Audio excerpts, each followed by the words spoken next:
Hello, welcome to our first ever live stream. It's Standard 442. I hope you can all hear me. Hopefully we are live. If you want to post a comment in the comment box below, we can discuss footballing topics. I've got a couple of guests on today. Chris, Adam, and Matty are coming on to discuss the COVID-19 situation and obviously football in general. We're waiting for it all to resume and yeah.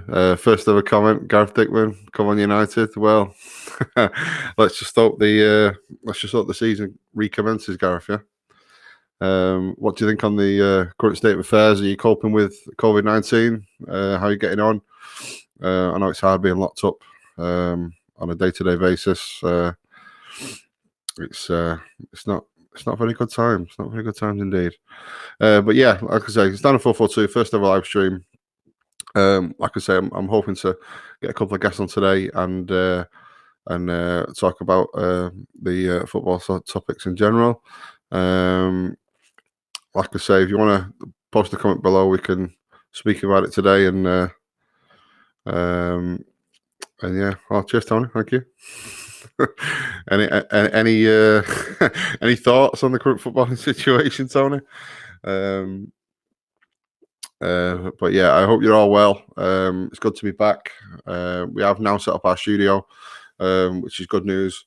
Hopefully now we can invite more guests into the studio and get some interviews done. I'd like to be out on the road and meeting new people and seeing different venues, but do you think there could be early summers? Is not the footballing? Not the football in general thoughts of we wish Liverpool didn't be the champions, but there you go. I suppose that's an argument for another day. But could Liverpool be the champions? They might scrap it. They might void it. You just don't know these days. As you can say, sorry, Gareth. I'm just checking out the comments here. First live stream. But yeah, I hope you're all well, and yeah, in about 5 minutes' time, we should have about 3 people on discussing the footballing situation going on.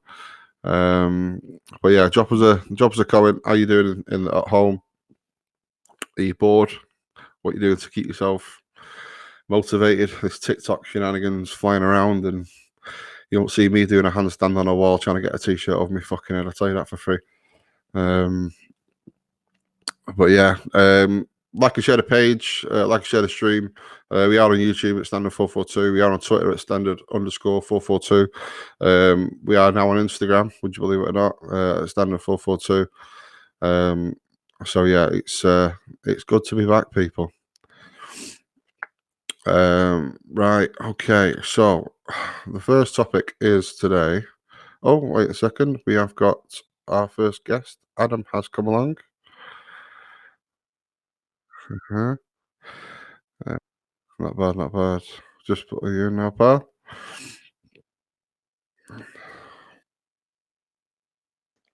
You're surviving in this crazy world, Adam. Yeah, just about. You see by the beard, mate. You know, see what I mean? A bit crafty.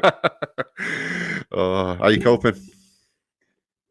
I'm climbing the walls. I'm not going to lie to you. Climbing the walls. So, yeah, I mean, obviously, I've been working from home for 5 weeks, and working from home used to be a novelty, but now it's like after 2 days, I was like, no, I've had enough of this. You jumped on the old TikTok craze? I've not, to be honest, because I'm not creative enough. I've no imagination, so TikTok's probably beyond my sort of realms of belief, to be honest. But yeah. I've just said you won't catch me doing a handstand and trying to put a t-shirt over me head. I'll tell you that for free. No. I think if I tried doing something like that, it'd be broken bones or similar, to be honest. So no football. No football. They're saying what mid-June now, behind closed doors. It's not the same, is it? I mean, no. You think for a football match. I mean, Premier League in particular, 40,000 fans. I mean, I watched United match versus Lask, and that was like there's about 10 people in that crowd. It was like dead. It was interesting. You could hear the players talking to each other, but it just didn't sound right. It didn't feel right. Yeah. And I don't like the idea of it, to be honest. I mean, our last outing was at Halifax. The game on BT Oh Sport. yeah. Good crowd there actually. I think it was about 3,000 fans there, all in high spirits, and obviously this coronavirus thing had just kicked off, and no one seemed bothered at the time. So, but yeah, it's like I say, 3 weeks working from home, and it's just not for me. No, it's not for me. But it's not for me. It's just like, I mean, I like a bit of a bet on the weekend. Do you know what I mean? It's like you're looking and like you Belarusian league, and like I ain't betting on that. There's no entertainment. Like BBC is showing like FA Cup classics, and it's like seeing this. I want something live. I want something new. Do you know? I want something to talk about. Yeah. It's Even like watching your Italian football on a Sunday on Channel 4, isn't it? It's just like I can't be asked for that shit. I know. It's like even like the gossip pages. There's nothing on there. Do you know what I mean? Like one of the things I do in the morning, I go to BBC Sports Gossip. I watch to see what's going on. Yeah. There's nothing there. It's just like stuff you already know about. Like United after Sancho. Well, listen, we've got United after Sancho for the last 12 months. So what's new? What is new about that? I mean, speaking of United, who do you want to sign in the summer? I think Sancho. I think we definitely need a right winger. I think as the way we play, we like two holding midfielders and number 10, and you're playing the three up front. We're very reliant on Rashford and Martial, so we need someone up top to challenge James. And it's more width, I think. And I think I'd sign a Gallo, definitely. I think you can get him 15 million, get him signed. And I think we need. I think we need two midfielders. Really? Whether Pogba goes or not, I don't know. But you've got Matic, you've got McTominay, you've got Fred. I mean, they're pretty good. But if one of those gets injured, you're reliant on two holding midfielders then. So I think you need at least two more for a bit of depth in your squad. Would you not get rid of Pereira and Lingard? Definitely. Yeah. To me, they're not United players. Lingard has done nothing for 18 months. He started well when Ole came in, and then he couldn't hit a barn door after that. It's just like he scored against Arsenal in the cup last year, and that was it. That's it from there. He was dead. And what he scored against the Kazakhstan team, I can't remember the name, what they were called. That's his only goal he scored in 8 months. That's not good enough. Fucking midfielder for United is not good enough. Really better than that. You can't trust him. Big games, you can't trust him. Obviously, before we move on to general footballing things, we've got another guest on. Christopher Berry is now in the building. Here he is. But yeah, I've got a couple of questions from. Hey, Chris. I've got a couple of questions from the general public. Lucas wants to know your thoughts on how the season will be restarted and structured. Adam, if you want to go with that one. I think the season needs to be finished. I'm not on this bandwagon that you cancel it. The fact is, the best team will win the league. I hate Liverpool, don't get me wrong, but they're the best team. They should win it. How it should be structured, I'm not a big fan of this, cramming all the games in 40 days. I think that's just going to cause future issues going forward with injuries and all sorts. To me, I think you need to play it. I think you need to play the games as you would normally. If it means the season goes into September, you delay the start of the next season, and then you sort of have a prolonged effect going forwards. I know that has effects with the Euros next year and the Champions League and Europe and all that, but to me, you need to let it unfold as you normally would. Yeah, I mean, see, I was thinking the winter break, we can scrap that. We can also scrap the international break. I think there's one in September and one in November. Yeah. That's 4 weeks you can get there because it's 2 weeks for international break. So yeah. And I still think maybe scrapping the League Cup next season, just for one season, just to scrap it. That relieves some of the pressure on next season because it's going to be backed up. Let's face it. You get rid of that. You don't do the FA Cup trophy, the lower league trophies. You get rid of them just for one season, and I'll get back on track then. Yeah. Chris, what do you think about rumours about playing the season behind closed doors? Yeah, it's a tough one. Yeah, they could finish the league out over closed doors, yeah, by all means, but that's taking away the whole emphasis of the game. At the end of the day, you think about all the fans that are already so committed into the game and stuff like that, but then you also think about all the lower end teams that are going to miss out on so much revenue from everything that's gone on, and that's the difficult part. Yeah, we've seen a few games previously that have been played behind closed doors, and even the team and the players have admitted it's strange, it's weird. They don't play like that. play totally different like that. Mm-hmm. In all honesty, will the league end up being finished behind closed doors? Probably. It's the only way that I can see it actually going, unless they call it quits completely on the league. But if they do that, I mean, if you play the, I know. Well, no, if you play it behind closed doors, then you've got to take into consideration the FA Cup. You've got to take into consideration the Champions League. Is that all going to be played behind closed doors? I mean, you have to, don't you? You have to. Exactly. I think it's a means of everything. Has to be the only way that it could be sort of classed as being safe as they want it is probably the only way that they can do it is behind closed doors. But then players are going to be coming with all this social distancing and stuff. Everyone's going to be within 2 meters of each other. So, I mean, what way will they look at it? I don't know. Yeah, I really couldn't say if they call the season, fine, call the season. It'll destroy the whole of the season that's been played for. As Adam said before, do Liverpool deserve the title? Yeah, they do. They've whitewashed the whole of the league all season. Yeah. The difficult part that it comes to is who gets second place, who gets third place, who gets fourth place, who gets fifth place, who gets sixth relegation. place. I think relegation is the key one because you've got Leeds and West Brom coming up from the Championship, but do you play the league next year with 22 teams? Nah. Again, it's an additional 4 games next season. So it's one of those. It's a tough one to call. I mean, do they call the full season null and void? They've not done it since what? World War II? No. There's too much money involved. They can't do it. There's so much money involved. The thing is, if you play the season behind closed doors, that means that obviously social distancing is sort of relaxed, and then obviously everyone's just going to run to the pub. Yep. So what's the point? Well, I mean, you're going to have, say for example, you got 60, 70,000 fans at Old Trafford. You've got all them congregated in the pubs because obviously they've not been to a pub for 2 months. Do you know what I mean? So what's the point in having it in a pub and causing riots? You might as well send them to the stadium. It just doesn't make sense, does it? Precisely. It's just it's unprecedented, as they say. Okay. That's kind of sad there, Chris. Oh, yes. Trying to hide it there in the corner. So Mr. Berry, are you coping? I've been behind 4 walls now for about 4.5, 5 weeks. I'm going stir crazy. Stir crazy.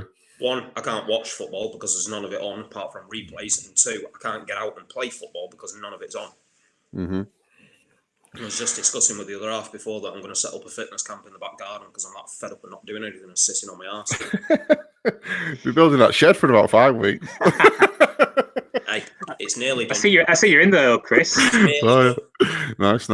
It's nearly finished. Was that a cross trainer then, or was that just my eyes? Oh no, that's set ladders. Oh no, okay. That's like setting up on ladders so I can actually sit down and sit here and drink a beer. Nice. I'm impressed. I don't see like any beams of sunshine coming through the roof. Oh, no, it's up in top corner. It's 2 vents. There's vents up in the roofs. Check on that, Adam. Air in and let it breathe. Aircon, yeah. Aircon. Hang on. Let's see if my internet lasts. Hold up. Aye. Right, hang on. Sorry, people. Just taking on a tour of Mr. Berry's house. Nice. Yeah, I'm glad the windows are in. Nearly. Get in there. Don't forget you're on a Facebook live stream. We're not on a WhatsApp chat now, so don't send your address around Facebook. No, if they want, fuck all in. Oh, right. So we touched on before about obviously the United transfer. Adam was saying defensive midfield cover. He also wants to get rid of Pereira and Lingard. What's your thoughts, Mr. Berry? Totally agree. Yeah. Lingard, what's he done? His head's elsewhere. And yeah, he might have personally shots at home, but unfortunately, when you're getting paid 100,000, 150,000, or whatever it is, as any person does, you leave your issues that are at home when you're at work. And when you're at work, you basically leave it there. You don't walk in and walk around the football pitch thinking about how pissed off you are and what you're going to have for your next meal. Yeah. You focus on the matter in hand. Oh, your clothing range. Since end of last season, beginning of this, just hasn't cared. There's that passion that was there that was saw him flying around the pitch last season, and you've just not seen a single part of that this season at all. And when you have seen him play, it's as though he's been playing like a Sunday League player of just not caring. Can't string a pass together. As a shot, puts it in the top row at stands. Well, that's the good thing, though. What Ollie's doing now, he's kind of sort of sidelining Pereira and Lingard. He stopped playing them. For the big games, they're not even in the squad anymore. So he seems to have finally got the message that, it means get rid. Same with Phil Jones. Phil Jones can't get anyone in his squad. That's another one he needs to go. Signed a 4-year contract last year for what? To play 2 games. Totally agree with you. You've got to points. There are players in that squad that are not good enough to be in that squad at all. Yeah. And when you're there and you look at the ways that they may play and they might have that ethic of working hard and stuff like that. Well, I'm sorry, you might have a hard work ethic, but at the end of the day, if you can't pass together you can't put together a 10-yard, 5-yard, 10-yard pass. What the hell are you doing in that strip? Well, the only thing that's saving at the moment is the United through and through. They came through the academy. That's the only thing that's saving their asses at the moment. Pretty much. Well, that's the thing. You get rid, and you bring through Angel Gomez. You bring through Chong, Greenwood, Williams. Those are players you bring through. And you get rid of the crap. Totally agree. I mean, if you look at State of Greenwood, I mean, he's come through, and he's that young, and he's got that many years of development ahead of him so far. That you look at the way that he plays. And he's showing up players that have been in that first team squad for 5, 6, 7 years. And they're stood looking at him as if to say, what's going on? What's happened here? And you'd like to think that those first team squad players that have been there for a few years and are stagnating, you'd think they'd kind of like get a bit of breath of fresh air from him and kind of go, hang on a minute, I'm going to have to double my work rate here and actually do something. I'm not as comfortable as I used to be here and know that my name's going to be first on the team sheet. Yeah. I mean, I reckon you should sign Ighalo. I agree. Definitely. He's been a revelation, to be fair. I mean, he's looked the striker that you've needed since, I don't know, since Rooney up front, basically. His passion and his runs in behind. But obviously, he's a United fan, so it sort of helps, doesn't it? Really, it does. That player that Lukaku should have been. Yeah, but I know, but Lukaku's got too much ego. As what? Yeah, Lukaku's got too much ego. Yeah, that's a point. Ighalo's come in. No one's had any sort of expectation and been sat there and gone, shit, don't know why you're bringing him on board. And he's turned round, and I mean, even last game that we played in UEFA League. And he absolutely drummed that goal in the back of the net after 3 touches. And then you look at the way that he played after he came on against City. He went out there to do one job, hold the ball up and cause a nuisance in defence, and he did it. Well, to be fair, he played a key part in McTominay's goal. It was him shielding the ball on the halfway line when we were trying to keep all the possession. That set that goal up. No, and it did help. It did help with Edison throwing his toys out the pram and doing stupid stuff, admittedly, but. Yeah, it was a good finish. But again, in terms of the blue half of Manchester, Benjamin Mendy can sling his up for me. The thing is, Benjamin Mendy, before he got in the first injury, and he had about 10, 15 games when he first started City, and he was amazing. He was getting an assist or a goal every game. Yeah, I mean, I saw he did. He just ran down the left, crossed it in. But I mean, that was the fascination with him because he did it. He did it against us when we played Monaco. It was just it was just like bomb, cross, and all of a sudden we got beat fucking 4-2. You know what I mean? It's just, and then everyone was like, "Oh, we need to buy him." I do always wonder when I see your obviously starting lineup and Zinchenko's at left back. And I'm like, is he better than Mendy? I'm like, I'm asking myself. Hey, listen, Zinchenko plays fucking attacking midfield for Ukraine. Do you know what I mean? So yeah, I don't get it. I mean, I get it. Mendy's not on form, but to me, he's still a better player than Zinchenko. I just don't get it. No. I don't get many things, to be honest. But there you go. I got a few comments. Catherine says hi. Say hello, people. Hi, Catherine. Joel pickup, strap in. By the way, moving on to the next topic. Newcastle United. Interesting. Getting Bart. Could be interesting. I think Steve Bruce is on a sticky wicket, isn't it? Really? Oh yeah, definitely. Yeah. Unfortunately, it'd be funny if Rafa came back. Well, I read somewhere in the paper this morning. Max Allegri, the old Juve manager, they want him in. Yeah. If they're paying the money, why not? Listen, standard 442 is connected to most of these fan pages on Facebook, and the Toon Army one has just blown up the last week. Yeah, imagine. Fantasy 11s of like Mbappe, Messi, Ronaldo, and then all of a sudden you've got Phil Foden in midfield. I just don't understand it. But yeah, no, I mean, for Newcastle fans, it's an exciting time right now because obviously we're getting bought by a country, really. Because I mean, the City are owned by the cousin of the person he's the cousin of the person who's buying Newcastle, and I think their family's worth 269 billion or something, daft like that. Wow. Pocket money, then, really, isn't it? Yeah, just a little bit. Yeah. For what they've paid for Newcastle is literally back pocket change. Yeah, I mean, you could scrap the full. You could scrap the full team and buy 20 players and start again, couldn't you? Yeah, quite easily. Yeah. Well, will it be an instant impact? Nah. Few seasons, couple of seasons to do what they do. Taking into all the financial fair play and stuff like that, it'll take a few seasons yet. Diane says hi. Yeah, so Newcastle United. I mean, you've got Liverpool, United, Tottenham, Chelsea, Arsenal, City, actually top six. And you've got Leicester as well. Yeah, well, top seven then with Leicester. I mean, and you've got Everton pushing, you've got Wolves pushing.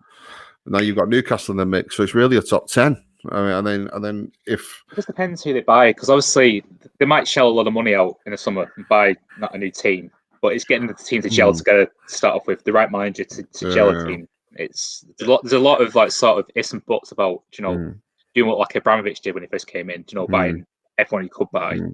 But, I mean, don't forget when City got bought in 2008, the first player we signed was Rubinho, and that was into a team of like Darius Vassell. Do you know what I mean? And it was just crazy times.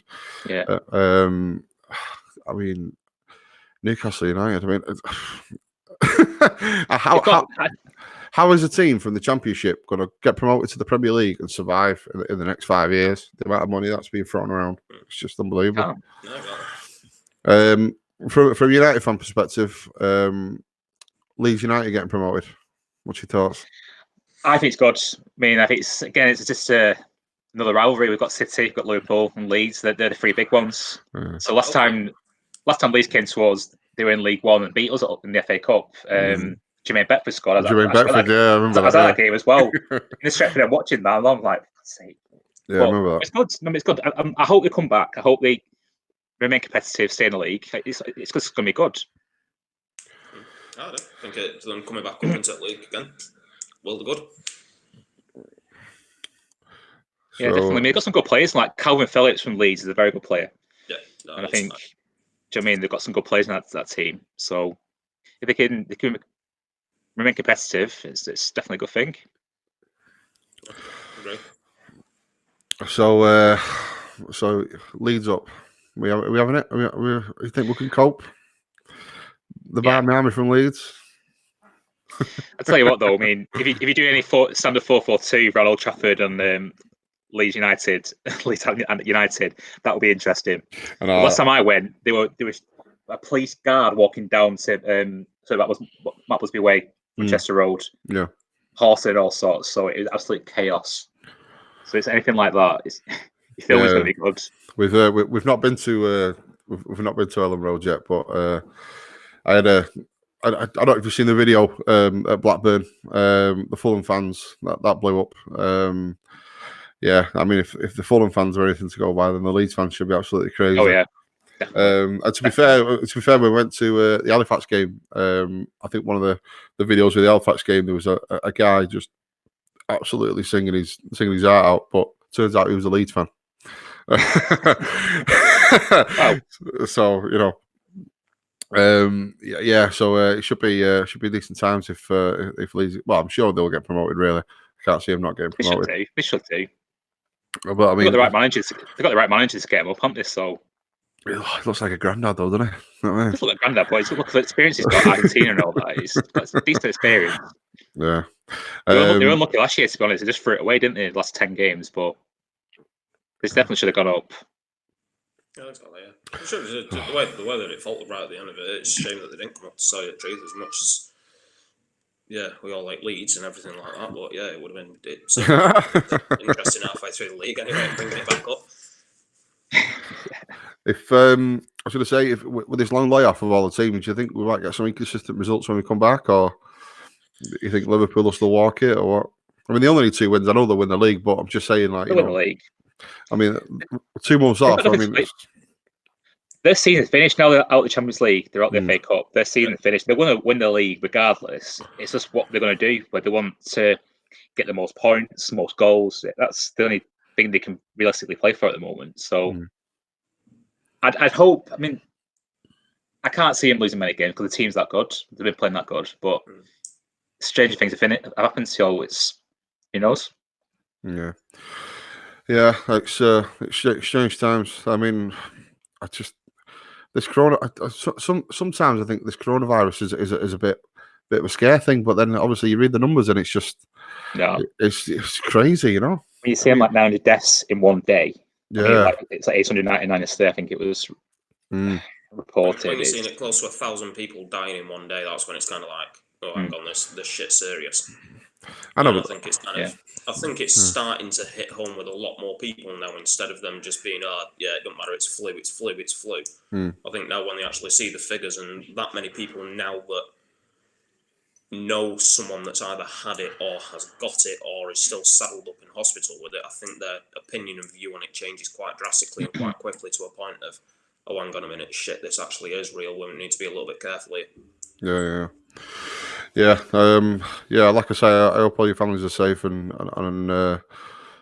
props to the NHS, because I mean, some people who've left the NHS and come back and then they started doing treatment have died. You know, it's just crazy times. But props to the NHS. Props to some of the businesses out there for sticking by the employees. Yeah, because I mean. Do you see that one about Scunthorpe United and Gary Neville the other day? About he was the Scunthorpe United owner wasn't going to pay his staff. He was just going to send them all on unpaid leave. I mean, I know it's a lower league team, but surely there's enough money in football to cope. You use a furlough system, don't you? I mean, paying 80% or £2.5 whatever the larger it is. It's like with some of the teams, lower league teams, you can kind of understand it to a point of wanting to protect the team staff, backroom staff, coaching staff, everyone that they've got there. You can see them, they're wanting to protect them straight away and be at a point of, if they send them on unpaid leave, what's their conditions going to be? Can they, right, well, stuff you, see you later, I'm going off finding whatever job that I can do. Yeah. Or do they put them on this furlough point? Yeah, fair enough. They're not going to lose the team, the coaching staff that they've got. But then you've got major Premier League teams that are considering doing it, and you're looking at it thinking, I know. Hang on a fucking minute. I know. Why there's lower league teams down there that are potentially folding. Why the fuck did Liverpool? I'll openly say it. Liverpool are at the other end of the M62, sat there going, well, we're going to furlough everybody and stick them on this. Hold up a fucking second. It's fucking you mental. earn millions a year. You money-grabbing bastards. It was mental, wasn't it? I mean, obviously they've obviously reversed the decision now. Tottenham took them a while as well. Daniel Levy is just I mean, it's still Newcastle haven't reversed yet, have they? I know Bournemouth have, but I don't think Newcastle have. Have they not reversed yet? No. I don't think they have. I think it's still furloughing. It'll be interesting. It's Mike Ashley, though, isn't it? Buyout and stuff. Wow. What will happen with it? I know, but as soon as they get bought, that'll be it then. You know what I mean? Exactly. Once all this buyout goes through and stuff like that, everyone will I think the paperwork's at the Premier League waiting to be signed and sealed, and doing this this finance check with the owners. But I mean, fucking it's a fucking country, for God's sake, you know what I mean? It's a ticking exercise, really, isn't it? So, I'm not going to say no to it, are they? It's not like in the what owners? I can't remember. It was the Berry owners who didn't have a pot to piss in. Absolutely screwed the team over. I just don't understand. I mean, I know obviously the class of '92 players can't get involved because they're involved with Salford, but surely there's somebody somewhere who or even just bend the rules a little bit and just save the club. I mean, it's unbelievable. It's a travesty what's happened at Bury. And it looks like they're going to join with the 10th tier of English football now. So yeah. And to be fair, it's not. I don't think it's classed as professional. The 10th tier, is it? No, it's semi-pro, I think. Yeah, that's just Oldham Victoria Athletic. Yeah, probably. Yeah, but yeah, it's a sad state of affairs.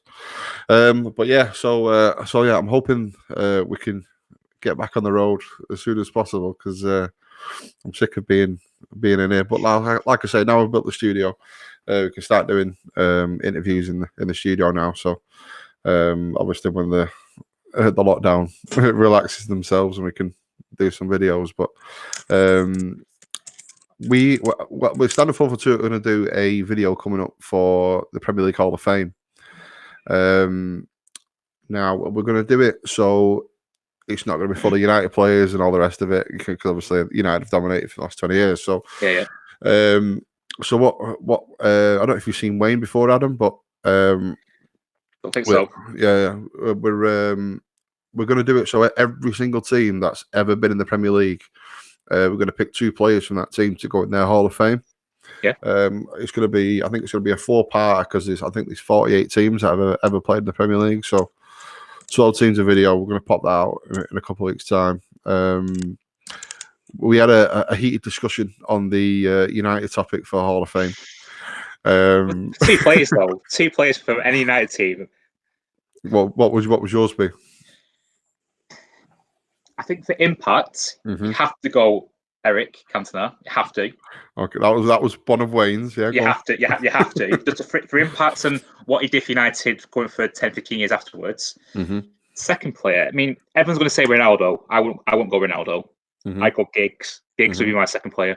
Just through, again, longevity, his impact, what he did for the club, the amount of appearances he did for the club, the amount of important goals. Yeah, them are my 2. I know he's got a dodgy social life. We won't go into that. But I think what he did in the pitch and what he did for the club, to me, that would be Giggs and Cantona. Chris? Tough one. There's that many players that you could choose between. First one that's pinging straight into my mind, Paul Scholes. Without fail. Red through and through. Retired, came back, and still beat everyone's arse in football to do it. Second player, tough one to call, but someone that had a proper impact on the squad, the way that he played, and the way that he had heart and passion in it, Vidic. Oh, okay. Just for the point of the way that is proper old school defending. Stop that ball going anywhere near your net, whether it be using your foot, your head, whatever it is, getting kicked in the face, all sorts of stuff. He was one person that just would not let that ball near the back of the net.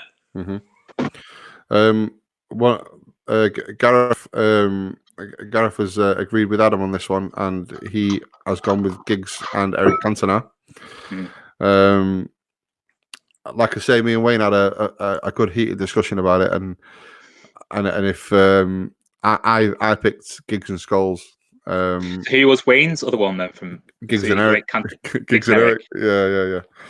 Yeah. So we might have to take the consensus on that one and go Giggs and Eric Cantona. So who'd your City want to be then? Sergio Aguero for one. Premier League era. I mean, obviously we've got a selected pool of players to pick from. I think the other one was either Yaya Toure or David Silva. Or company. Yeah, I know what you mean, but because arguably he came in before the money came in. He did, yeah. He's one of your last signs, weren't he? Before the money came in. So yeah, Mark, you signed him, yeah. Brilliant behind him. Yeah, I mean, yeah, it's a good shout for company, but for me, for impact on the team, Hall of Fame, it's got to be Aguero and one other. It's for me, it's either Yaya Toure or David Silva. I mean, obviously pre the money, you probably go Kinkladze and Sean Goa, Ilano, Berkovic, Paul Dickoff, Nicky Weaver, but Gareth's gone the goal on Weaver. Yeah, it's a good shout. But again, if I was to think of Sean Golding and Nicky Weaver, I'd think of him non-Premier League. I think it Division 1, Division 2. Do you know what I mean? Dick off that goal against Gillingham. Yeah.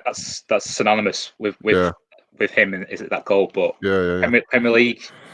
Yeah, I mean Nicky Weaver's synonymous with that with the penalties on the same game. So I mean, so it's but yeah, I mean pre the money in the Premier League, I'd probably say Kincladze and Goater, but again, I'd say Goater was first division, second division.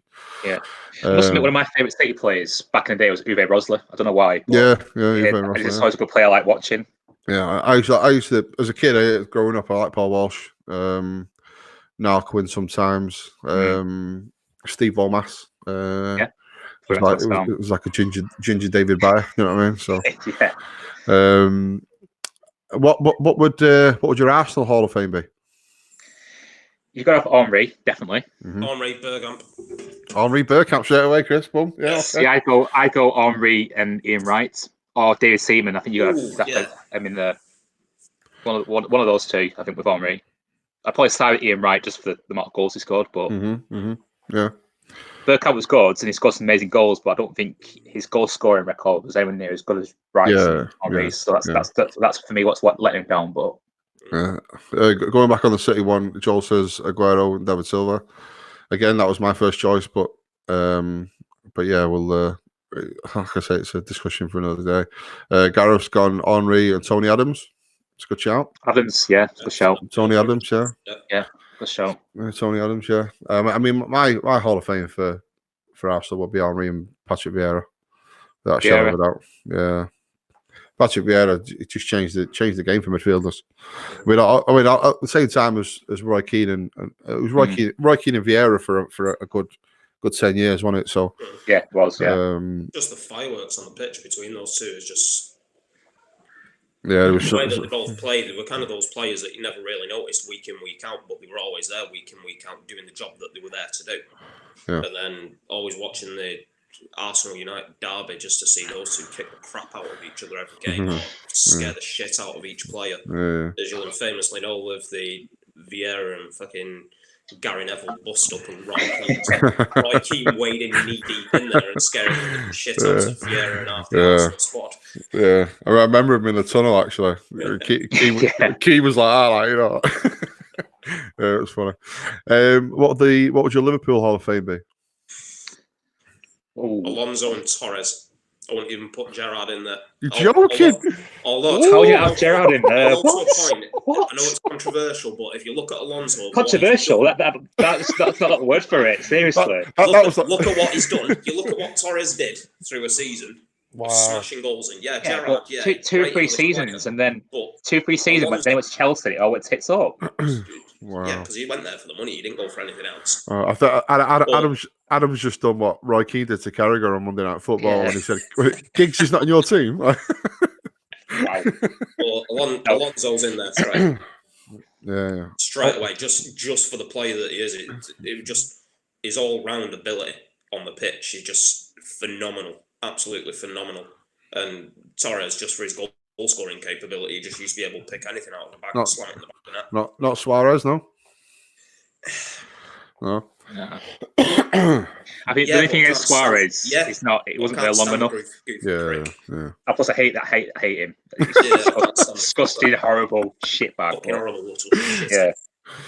I knew the Liverpool Hall of Fame was going to be quite touchy for you too. To be fair, I go Gerrard, but I'd struggle with a second one. I don't know. Carragher? No, if I was going to go defender, I'd go Hoopier. Mm-hmm. Okay. Yeah. I think his impact on the team. I think elsewhere on the pitch, strikers, you've got Fowler and Owen, possibly. Again, I don't know. McManaman? No, I think no. I think he was good before he went to Real, but I don't know. No, I won't go McManaman. No. John Arisa? He loves scoring against United, though. I must admit, John Arisa. Yeah, some quality free kicks. No, for Steven Gerrard and probably.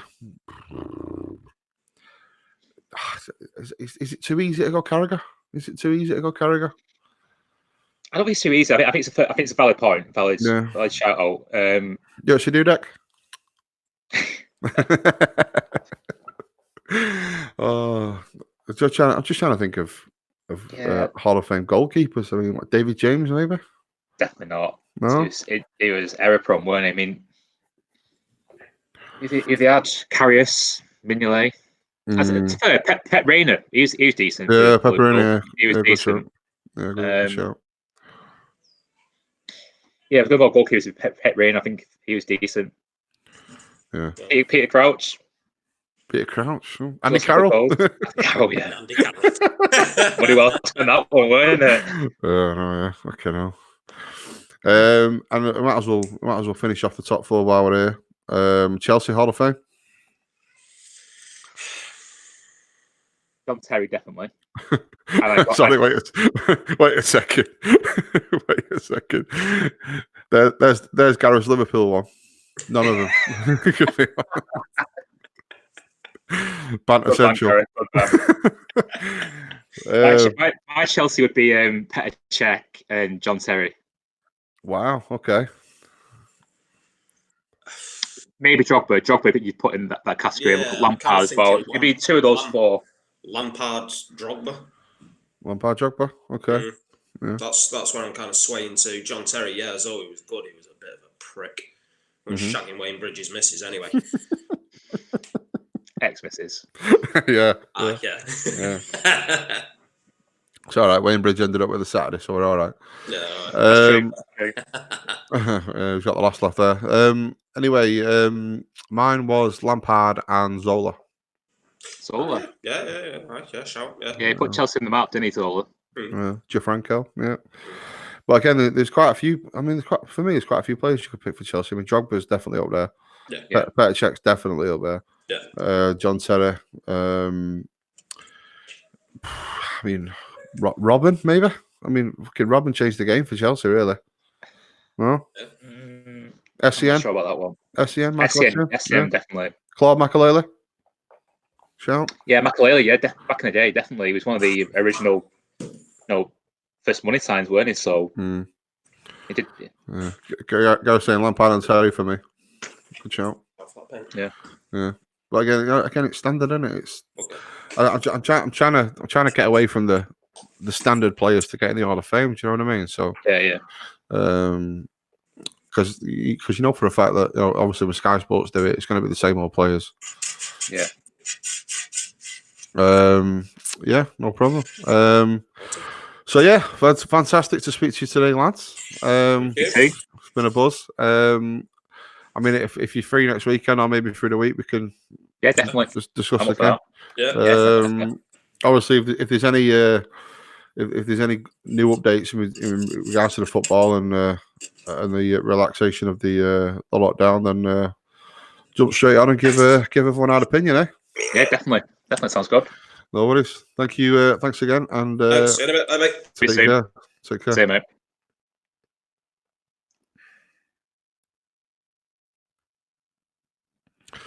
So yeah, that was our first ever live stream. Thank you for joining. Thank you for the comments. Again, we'll do our Standard 442 Hall of Fame videos in the next week or two. You'll catch them on our YouTube channel at Standard 442. If you can subscribe to that channel, if you haven't already, it's free to do. Just link your Gmail account to the YouTube account and hit subscribe, and then you can see all our future content. Again, thank you for joining, and be safe, stay at home, save the NHS as per normal. Props to the NHS, and peace out. Thank you.